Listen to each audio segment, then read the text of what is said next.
Welcome. I'm Karen Hall, and I am with the Los Angeles Tribune. I am here with Dr. Rebekah Granger-Ellis, who is the founder of NeuroEvolve Institute for Transformative Neuroscience. And I am so amazed at all of the things. I met Dr. Rebekah at an event that we hosted with the Los Angeles Tribune, and I actually got to interview her there. And we immediately connected. She has the most beautiful, warm heart, and she is doing so much to promote world peace through her work with Johns Hopkins University and UNICEF, working with leaders. And I am just so amazed at all of the knowledge that she has, all of the emotional intelligence that she has, that she brings to the table as a woman leader. So welcome, Dr. Rebekah. Oh, thank you so much. I'm so excited to be here with you, especially for promoting such a really important event, which is global women in leadership and really how we are changing the world. So excited to be part of an amazing cohort of women who are all at the forefront of this. Yes, so we are hosting an event March 22nd. It's the Global Women's Leadership Symposium, and Dr. Rebekah is one of our headline speakers. So we are just so proud to have her there and so honored that because she's a very busy woman. And we are grateful. Yes, amazing.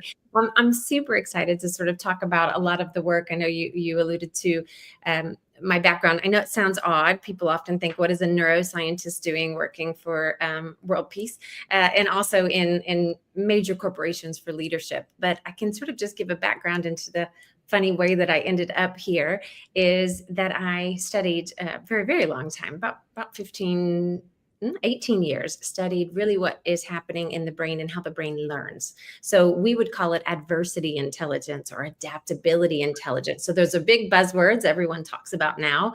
We use words like agile and flexible, but in my world, it was always actually something that the brain learns, and it's one of the intelligences. So you have emotional intelligence, social intelligence, moral, ethical intelligence, and you have adversity intelligence.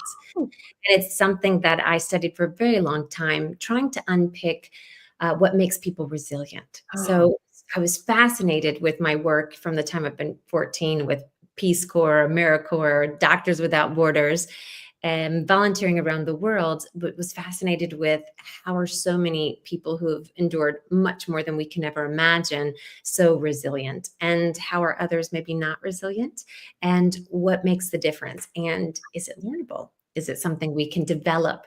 And so that led to a very long study of really with Johns Hopkins, but how do we cultivate that in early brains? And so that's how I ended up licensing it to UNICEF. And I work with UNICEF and the World Bank in post-war countries as one of my day jobs. I have a bunch, like most women do.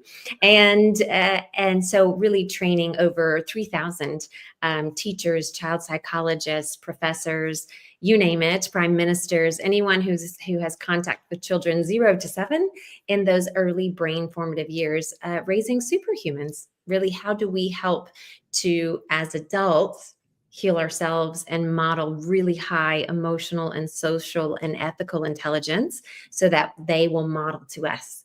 Because that was sort of the unpick, is that it's actually not any curriculum that you teach. It has nothing to do with words or books or activities or exercises.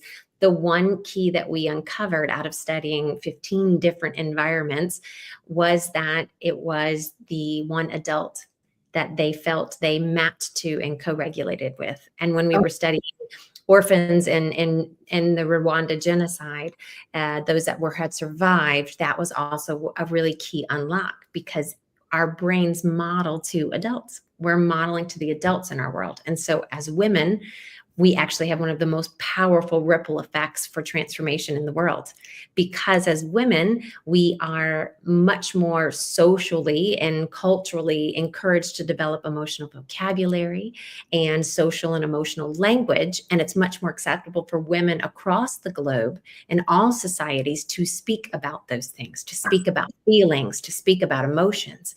And so women have a much more, if we talk about systems change, and they are considered much more critical nodes because they have much more contact for a powerful ripple effect in societies with children, with other organizations, with networks, because they can talk about those those critical brain development aspects. And so that's a bit of a piece how I ended up working with post-war countries and working on raising superhumans who don't carry out and continue to repeat the trauma of the adults in their world. So being much more proactive to stop war, because if you can help the brains not map to the adults who are still in trauma by sort of helping the adults heal their trauma, then they will not continue to repeat the war behavior patterns.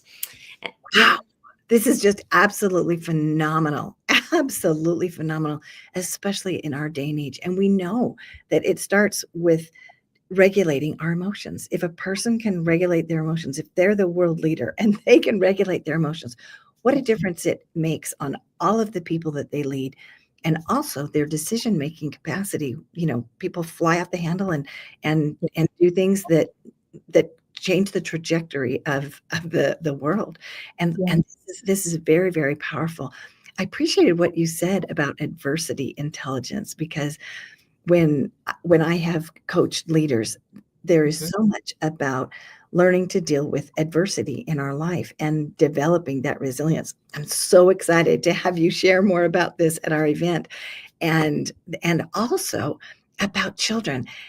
I also coach in emotional intelligence, and many times parents bring their children to me and they say, teach them how to be, they don't use the word emotionally intelligent, but that's the skill that they want. Some use that term.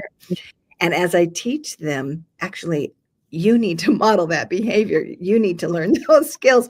They're like, can't you just teach it for me? And I'm like, no, because you're the one that normalizes talking about feelings. You're the one that shows them how to regulate your emotions, and they watch you and they learn from you much more than they would learn from me.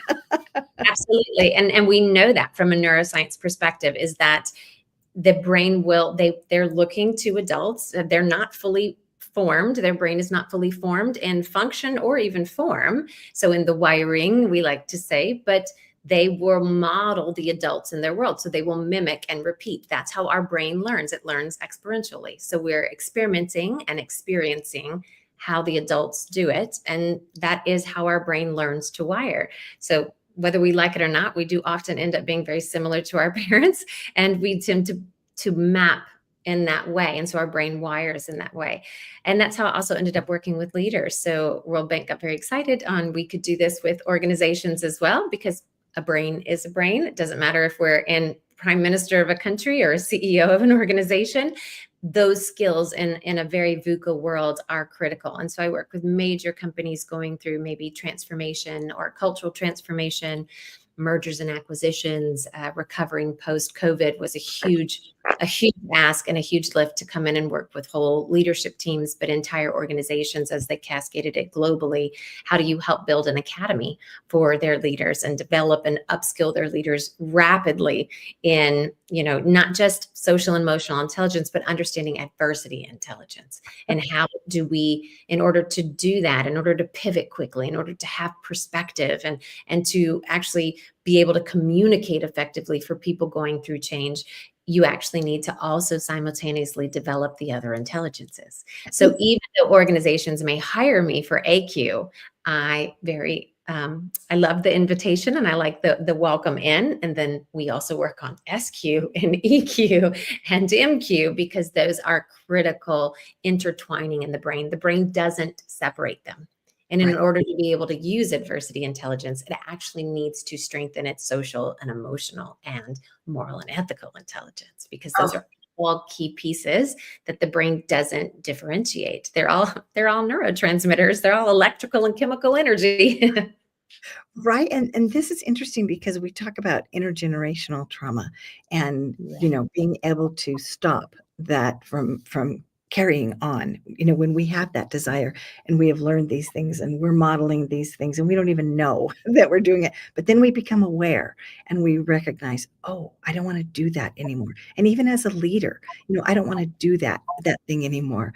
And, so I just think that it's really important to have someone like you who can help us to understand. And once we become aware, to gain the tools to be able to make those changes, because the ripple effect is massive in our circles and then those people their circles, it just goes on and on. And so it's a beautiful work that you are doing.